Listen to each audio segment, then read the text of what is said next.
All right, welcome back, Ranger fans and Islander fans. We got a very special crossover post-game edition for you guys here today. This is John Chick with Locked On New York Rangers, joined by Gil Martin of Locked On Islanders. The Islanders, of course, just posting a tense 2-1 victory in Madison Square Garden. And Gil, first of all, man, congratulations on the win. And how are we doing here tonight? We're doing all right. Big win for the Islanders. I know the Rangers needed the 2 points a little bit more, but anytime you win at Madison Square Garden from an Islanders perspective, it's a good thing. And cutting through whoever won and whoever lost, this was an entertaining hockey game.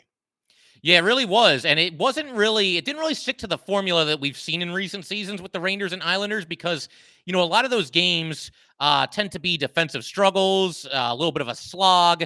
The Islanders have really had their way with the Rangers over the past couple of seasons as well. And if you just looked at the final score, anybody, just a general hockey fan looking at the final score, you might think it was more of the same here tonight, but it wasn't. I mean, this was a really exciting, fast-paced, up-tempo hockey game.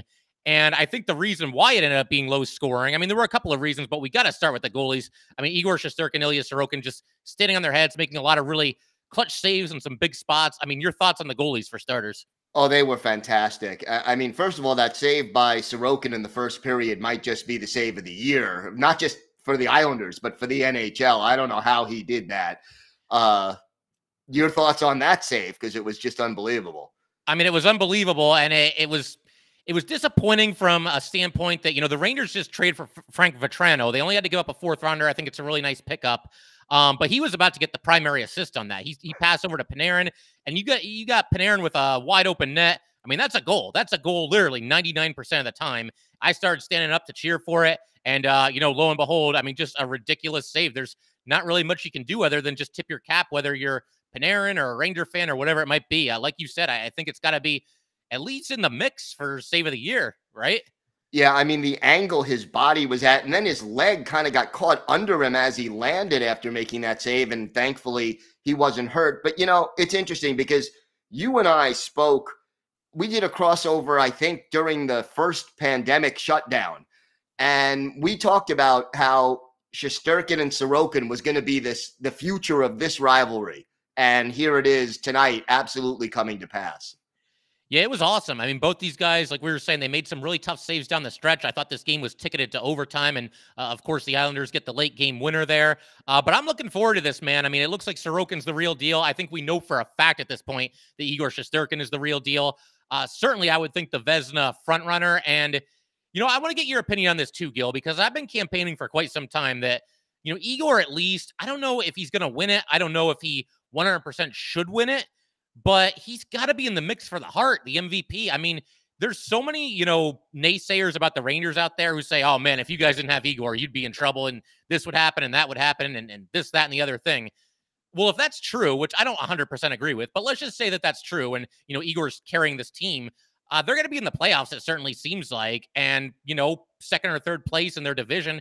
He's got to be in the mix for the MVP, at least in the conversation, does he not? I would think he has to be in the conversation. It wouldn't surprise me if he was a finalist. There is sort of a little bit of a prejudice against goalies because they have, their own trophies, so to speak. But, he certainly should be in the hunt for the Vezina. And, yeah, I would not be surprised if he gets a good number of votes for the Hart as well.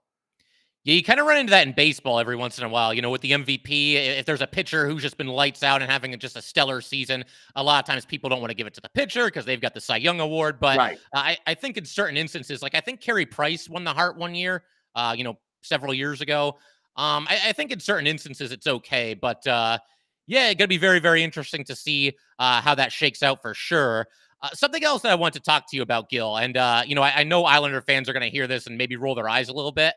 But I thought the refs just flat out sucked in this game. And I'm not the guy that comes on and points fingers at the refs. And I swear, even if the Rangers had won this game, I was going to bring this up. This game is cruising along. It's got a great pace. Everybody's skating hard, competing hard. There's some extracurriculars that we get with Rangers Islanders. And then all of a sudden in the second period, they decide to start calling these ticky-tack penalties against both teams. Right. In a, again, a high-spirited game. And then the one at the end, we'll get to that one separately. I got a lot to say about the Lindgren penalty. But your thoughts on the refs? And again, I do not do this very often, but I don't either. Yeah. I am not, look, I'll say if a call was questionable, but very rarely do I come down very hard on the refs. They've got a difficult job. I respect what they have to try to do. But the thing you want from referees more than anything is consistency. And the thing that they were consistent in the sense, and you touched on this, they called it poorly for both teams. I think there were questionable calls against both teams. What I didn't like that I thought was inconsistent was in the first period, they kind of let everything go and there was a certain flow. And then in the second period, they started calling everything. And usually it's the other way around. They'll call a lot of stuff early to try to, make sure that the players are not going to let the game get out of hand and all of that kind of stuff. And then they'll sort of ease up a little bit. I kind of questioned a bunch of calls, but I think more or less it hurt both teams over the course of the game. Yeah, I mean, you're watching a game like this. You don't want to have it come down to the refs, and you don't want to have them be a topic of conversation. I don't think we've ever talked about the ref skill. Like, we've done a lot of these pregame shows, postgame shows over the past couple of years here. I don't think we've ever really had anything to say about the refs because I don't think they've factored in very often, but they certainly did tonight. And the one specific that I think is going to stick in the craw of a lot of Ranger fans was the one where, Lindgren got elbowed in the nose toward the end of the game, and he's bleeding and he has to drop his stick because he was staggered. And, I think he had left the ice by the time that Palmieri scored that game-winning goal there. But even so, I mean, they don't call the penalty. Did you have a good look at that? I mean, did it look like a penalty to you when it was happening live and everything? Or look, I saw the replays. They could have called it. They definitely could have called it. And again, you're in the last 5 minutes of the game, give or take. They are reluctant to call things in the last few minutes of the game. Again, I don't necessarily agree with it, but that's sort of the theory behind it. They could have called it. They didn't call it. I thought they were inconsistent, throughout the game. But it was it certainly hurt the Rangers at the end of that game on that particular non-call. I would agree, because the play was set up by the fact that the Rangers were suddenly, for all intents and purposes, shorthanded for about 10, 15 seconds, and that allowed the Islanders to come into the zone.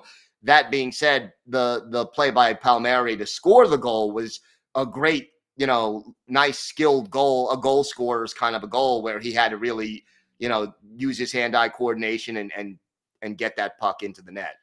Yeah, all the credit in the world to Palmieri for converting there and the Islanders for setting that up, because again, this was a crazy game, and the way these goalies were playing, it's getting late in the third period.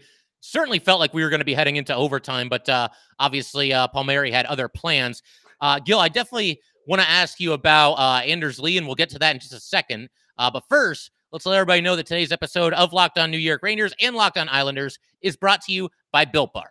I'm sticking to my resolution to eat right, thanks to Built Bar. It almost feels like it's not really a resolution because I actually enjoy eating them. Have you tried the Puffs? If you haven't, you're missing out on one of Built Bar's best tasting bars. Puffs are a fan favorite with some incredible flavors. All Built Bars are covered in 100% real chocolate, Puffs included, 100% real chocolate. Low calorie, high protein. Replace your candy bars with these. They are better. A typical candy bar can be anywhere from 200 to 300 calories. Most Built Bars contain 130 calories, 4 grams of sugar, 4 net carbs, and 17 grams of protein. Compare that to a candy bar, which usually has around 240 calories, 30 grams of sugar, and dozens of net carbs. At Built Bar, they're all about the taste. They make it taste delicious first, then they figure out how to make it healthy. And I don't know how they do it, but they pull it off every single time. Go to Built.com, use promo code LOCKED15, and get 15% off your order. Use promo code LOCKED15 for 15% off at Built.com. And just want to thank everybody for making Locked On Rangers and Locked On Islanders your first listen every day. We are free on all platforms. Gil, Anders Lee, absolutely on fire recently, and he missed some time earlier this season, and it is finally starting to look like the player that you and all Islander fans know and love. What's it been like watching him kind of just take off these last few games? I believe 9 goals in his last 6 games. Yeah, 9 goals in his last 6, a goal in each of his last 6, and it's been a relief. I mean, so many of the Islanders got off to slow starts offensively, Lee included, Palmieri, Barzal, Parise, I can go Bailey, I can go down almost the entire top 9 forwards and add them to that list. But Lee really has come on, and it's been great to see. And the thing about Lee, he's the captain of the team. It's more than just the points he puts up. When you're the captain and you're not contributing to the team's success, that takes away from your leadership, your ability to be that guy that leads the team, and having him be more productive lately makes a big difference to the Islanders. And that's why they've won 4 out of their last 5, or one of the reasons why they've won 4 of their last 5. So, very happy to see that. And how about with you, 40 goals for Kreider? I don't think either one of us expected that at the start of this season.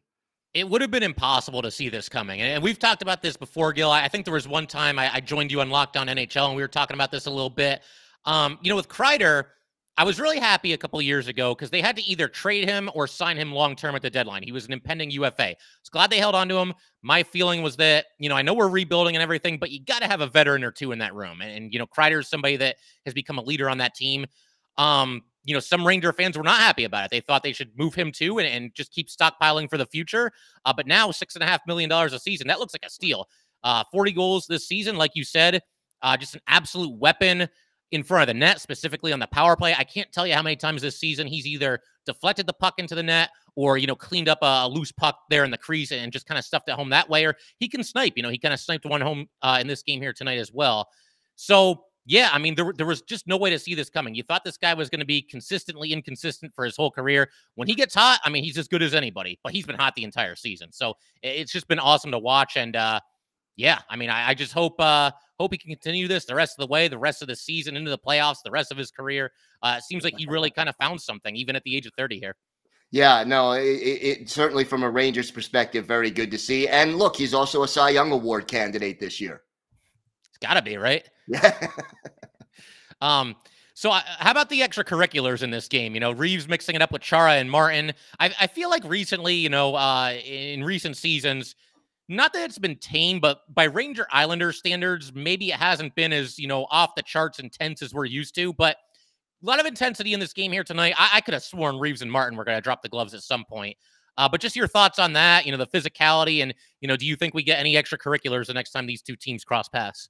Well, I thought the physicality was great, and it was there from the drop of the first puck, opening faceoff, and the crowd. This felt like a playoff game. From the very start of it, it felt like a playoff game, and it was sort of like what you said, where the Islanders-Rangers rivalry is back, that there's another level to it now that has sort of been lacking the last couple of years. And, it always helps when both teams are competitive. If one team or both teams are sort of down in the standings, that does take a little bit away from it. And I will say this, I have to say this, credit to Reeves. Not too many people want to mess around with Chara just because of the height and the reach advantage. And yeah, I thought they were going to go. It would not surprise me at all if the next time that these two teams go, there is a little memory payback coming down the pike. But I also wanted to say this. Kudos to the Rangers organization and the folks at Madison Square Garden for their tribute to Jean Potvin before the game started. I thought that was a classy move and just, something they didn't have to do. But, and especially considering how popular Dennis Potvin has been at Madison Square Garden all these years, a very classy move by the Rangers. So I give credit where credit is due, and I don't give credit to them too often, but I give credit where credit is due. Hey, fair enough, man. And I agree. I think the Rangers as an organization, I'm usually very complimentary of them in situations like this. They tend to hit the mark more often than not. And again, I thought that was a nice thing to do. And I realize, that chant that's been in Madison Square Garden is directed at his brother. But even so, I didn't hear it tonight. And Grant, I hear it so often that I've kind of just tuned it out. But I didn't hear anybody chanting that tonight. Usually you get the guy that does the whistling, and then everybody will chant Potvin sucks. So I thought it was really nice to, not do that for at least one night here, and hopefully for the rest of the season, honestly, because obviously it's a difficult time right now for the family. I think I heard it once, but yeah, it was controlled. It wasn't as often as usual, and like I said, just a class move by the Rangers organization, and anyone who followed hockey in the 70s and into the 80s, who's old enough to remember Potvin, Jean Potvin is either a player or a broadcaster. He was a great guy. I interviewed him for my book, and great storyteller, good hockey guy, just a nice person. And, 72 is way too young. Yeah, I totally agree. And obviously our condolences go out to the family for sure. I did want to ask you, Gil, kind of like a big picture question as it pertains to the Islanders here, because obviously, they've fallen short of expectations this season, but they had a lot of adversity at the start of the year. Everybody with COVID. I remember when the Rangers and Islanders played each other.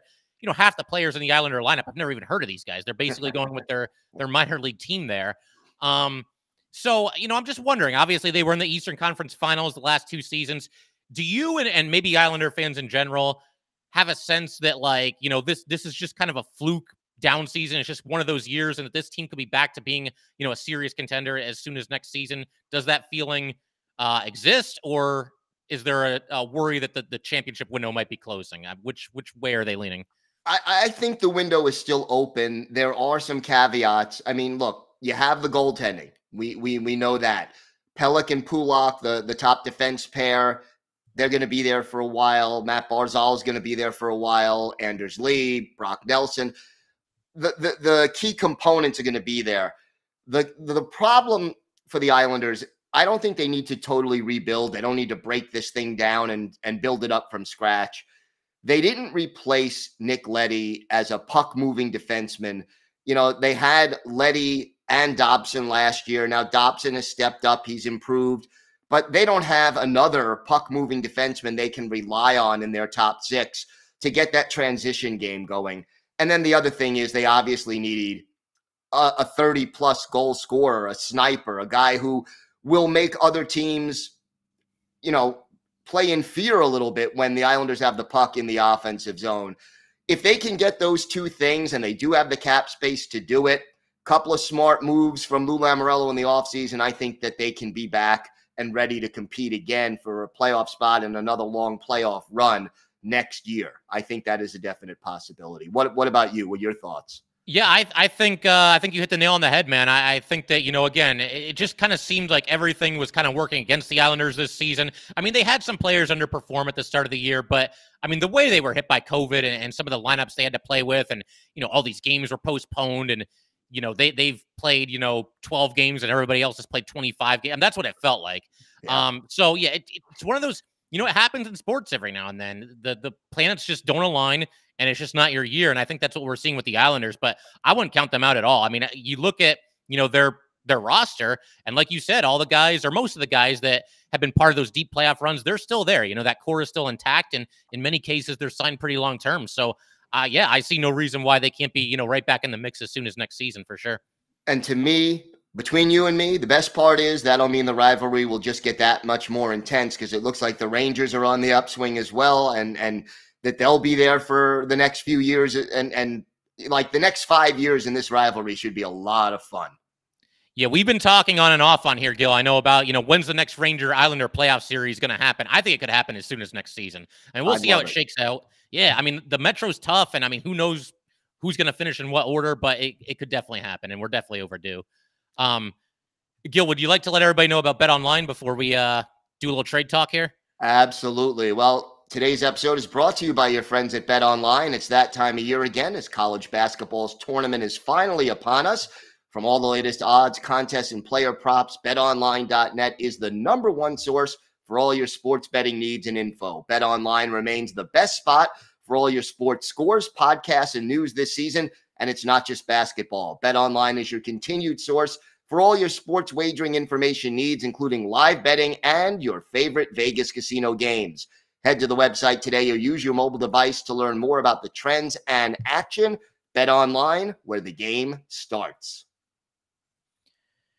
Yeah, so I figure, Gil, we can go ahead, talk a little trade deadline here. Obviously, the Rangers made a recent move, Frank Vatrano making his Ranger debut tonight. But, I'm wondering about the Islanders because, you look at their depth chart. I was on Cap Friendly earlier and seeing, who are the UFAs and who's got how many years left on their contract, all that good stuff. The UFAs are guys that they could get maybe something for. You got Clutterbuck, Chara, Parise, and Green. They were the ones that stood out to me.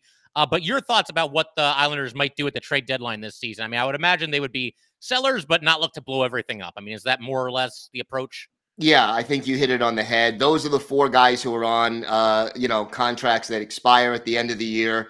Parise just today indicated that, he would like to stay with the Islanders, but I think if he's on an expiring contract, you could always bring him back as a free agent over the summer if if you want to give him a shot at a Stanley Cup somewhere else this year. The other two players who I think might be in play, but I think Lou Lamoriello will have to be bowled over for these guys to move. You have Semyon Varlamov, because Sorokin is clearly capable of being the number one guy, and he has taken over the number one spot. Sorokin has one more year left on his contract at $5 million. We know there's a lot of teams at the trade deadline looking for goaltending. If someone makes an offer that Lou Lamoriello can't refuse, I wouldn't be surprised to see Varlamov go somewhere. And then the other guy is Scotty Mayfield. A lot of teams looking for defense. Mayfield, I think his salary is like $1.5 million, maybe a little bit less than that, 1.45. It's a cap-friendly deal. Again, the Islanders don't want to part with him, but if somebody makes an offer that Lou realistically should not and cannot refuse, I could see them making that move as well. How about for the Rangers? Let's talk about the move they already made and then what you see coming up until Monday. Yeah, for sure. So obviously, we touched on this a little bit at the start. Frank Vatrano was brought in exchange for a 4th-round draft pick with the Florida Panthers, a deal between those two teams. And I'll be honest, Gil, I did not see, I for sure thought the Rangers would bring in somebody. I did not see them striking a deal of any kind with the Florida Panthers because, you look at where they are in the standings. Both these teams look like buyers. And this time of the season, you're used to teams in playoff position dealing with teams that are not in playoff position. It just makes sense. The team that's going for the cup wants to add to their roster, and the team that's out of the playoffs wants to build for the future. Pretty much common sense, right? So I was pretty surprised, and I definitely want to talk to Armando Velez of Locked On Panthers about this at some point. But for them to just give away Vatrano, who's not a superstar, but to give away any player who's been a part of just an excellent season for the Florida Panthers and give him away for just a 4th-round pick, that's surprising. I know they brought in Sherratt, from the Canadians and everything, but I did not see this coming. But I like the move because, again, you're only giving up a 4th-round pick. And the Rangers, and this is something I've talked about a ton on Locked On Rangers, they are just paper thin at right wing right now, especially with Capo Caco being out of the lineup. Lafreniere is playing at right wing on the top line, but he's typically a left winger. And beyond that, it's basically a bunch of grinders. You've got guys like Dryden Hunt, Ryan Reeves, Barclay Goodrow can play right wing, excuse me. So I liked it because the Rangers, they needed to add some scoring. They needed to upgrade on the right wing. And even when Caco comes back, I think you'll see Vatrano probably be part of the 3rd line, which could stand to upgrade as well. So overall, I really like the move. And I've been saying quite a bit that my wish for the 2nd line right wing spot is for the Rangers to put somebody who can really shoot the puck there. And Vatrano definitely fits that description. And he's got a nasty shot. When you're playing with Artemi Panarin and Ryan Strome, you're going to get some pretty nice passes. You're going to be able to take advantage of it with some one-timers and some, high danger scoring opportunities, areas on the rink. So yeah, I love it. I thought Vatrano had a nice game tonight, showed some speed, should have had an assist, if not for that save of the year candidate by Sorokin there. Drew a penalty. He was getting under the skin of one of his opponents, blocked a shot. He was very involved in the game. So far, so good for Vatrano. And give that man an A for his debut with the Rangers there. And who do you think sits when Caco comes back? Yeah, man, that's a tough one. I would think probably Greg McKegg. He's on the 4th line. And, Vatrano, to make room for him, they took Julien Gauthier out of the lineup. And he's somebody that I always think is kind of a dark horse. I always think he's got some sneaky upside. He's put up big-time numbers in the AHL, but he just cannot finish in the NHL. When this guy gets the scoring opportunity, he just can't put the puck in the net. It just drives you crazy if you're a Ranger fan. So I wasn't surprised to see him coming out of the lineup, but if and when Caco, makes his way back, who even knows? Somebody else could be hurt by then, but I would imagine it would probably be Greg McKegg, and you'll see Dryden Hunt maybe slide down onto the 4th line. You'll have Caco on the 2nd line, and probably Vatrano on the 3rd line. That would be my best guess as far as, how they would look to line up once Caco's back. Makes sense. And what do you expect the Rangers to do by Monday, if anything else? Yeah, I hope they're not done. I think, again, their biggest need right now, even after picking up Vatrano, I still say it's right wing because, again, they are just very, very thin at that position. I think, certainly looking to bolster the 3rd line is not a bad idea. Philip Heedle's played a little bit better recently, but he's struggled a bit this season. Barclay Goodrow's on the 3rd line, but you can play him anywhere. Overall, whatever combination they've used on the third line this season, it just hasn't really clicked. It hasn't really worked. You just don't really get a lot of offense from those players. So I could see them, maybe they make a move for Phil Kessel. It's not the most exciting name ever, but I do think he would make the Rangers at least a little bit better. JT Miller, it's a possibility, but I don't really see it happening just because the asking price is going to be so high. There's options. We just did a whole, 2-part trade deadline edition talking about certain trade targets. Half of them already got traded somewhere else, but and then maybe a defenseman. I haven't really been that all in on a defenseman, but if they want to add somebody for depth, I'm okay with that. I think the Ranger defensemen are pretty darn good right now, but if the price is right, I wouldn't mind that either. But how about for the Islanders? Is there anything specific they'd be looking to acquire, be it a draft pick or a certain player, a certain position, anything like that? I mean, a puck-moving defenseman who is not that expensive is certainly something they could use, whether they add it during the offseason or add it at the trade deadline. And then I think, from an Islanders perspective, throughout the organization, they need more young players. So if they can accumulate some draft picks and or some prospects by trading away a Zdeno Chara, an Andy Green, a Cal Clutterbuck, that would probably make sense for the organization. The only thing, I don't think they're going to make some kind of a blockbuster deal for that 30-goal scorer now. If anything, it'll probably be during the offseason, either as a free agent or before the draft. But I think I could see maybe the puck-moving defenseman, and besides that, get younger in the organization and accumulate more picks. That makes sense. And, we touched briefly on the UFAs for the Islanders. Is there anybody that you think is just completely 100% gone before the deadline rolls around on Monday? Anybody that they're definitely going to ship to some other city? Yeah. No, I mean, the thing about Lou Lamoriello, he's going to only make a move if A, he feels it benefits the team, and B, if he feels he sort of has to. And, guys like Andy Green and Zdeno Chara, if you can get something for them, the odds of them being back next year are pretty slim anyway. And like I said before, if you really want to bring them back, you could always re-sign them. But I think those are guys who, if there's enough interest out there, they would probably be dealt. Clutterbuck, I would say, is more likely than not to be traded, but not a guarantee because the Islanders do like him and like what he brings to the identity line. And same with Parise. They like him. They probably wouldn't mind bringing him back, but if they can get something good for him, it wouldn't shock me if he's dealt as well. That makes sense. I figure, we can call it there, Gil, but, it's a ton of fun as always a good time doing these crossovers. And, the next time these two teams match up, pregame, postgame, whatever, we'll do another crossover episode for sure. John, always a pleasure. Thank you. And looking forward to the next one. Yeah, absolutely. And Ranger fans, Islander fans, thanks as always for tuning in, and we'll see you guys next time.